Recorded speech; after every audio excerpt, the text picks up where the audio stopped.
Сәлеметсіздер, құрметті көрермендер. Бүгін мен сіздерге 2020-2024 оқу жылында балабақшаға жолдама алу үшін не істеу керек, жолдама алу үшін қандай құжаттар керек екенін айтатын боламын.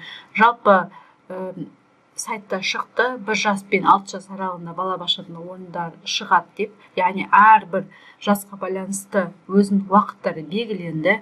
Басым қолжетімділікке, яғни приоритеттік орындар бар, жалпы қолжетімді орындар бар.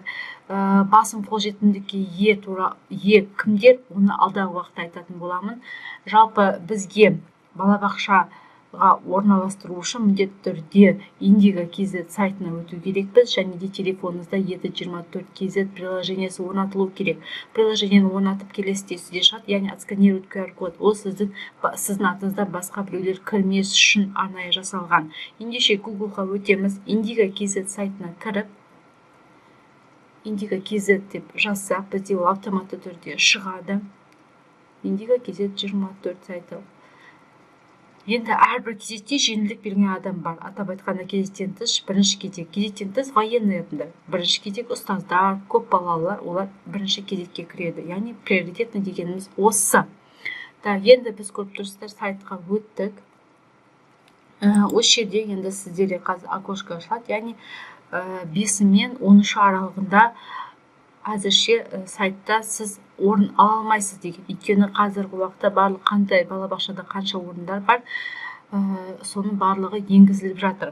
Сізге жалпы орын алу үшін ата-ананың жеке куәлігі керек, және де сканерленген нұсқасы, яғни баланың туу туралы куәлігі керек болады. Оның барлығы сізде енгізіліп тұру керек. Мына жерге біз кіреміз, енді енгіземіз, яғни өзіңіздің балаңыздың Индигоға қойған кезде очередьқа кім енгізді, соның ЖСН енгізілу керек. Және де құпия сөзді енгізесіз. Егер сіз құпия сөзді ұмытып қалсаңыз, құпия сөзді ұмытып қалдыңыз ба дегенді басып, сіз жаңағы Еді24 KZ сайты арқылы сіз восстановить ете аласыз, яғни сізге код келеді. Осы жерде біз құпия сөзімізді жазамыз, және де телефонымызда Еді24 KZ сайтындағы сканер деп тұрған жерді басып, осыны жаңағы QR-кодты сканерлейміз. Көріп тұрғаныңыздай QR-код белгілі уақытта ауысып отырмын. Отсканировать QR-код. Сізде личность успешно подтверждена деп шығу керек. Понятно, басасыз да қайтадан сайтқа өтесіз. Көріп тұрсыздар, сайтта птичка қойылды. Енді біз кіру деген батырманы басамыз.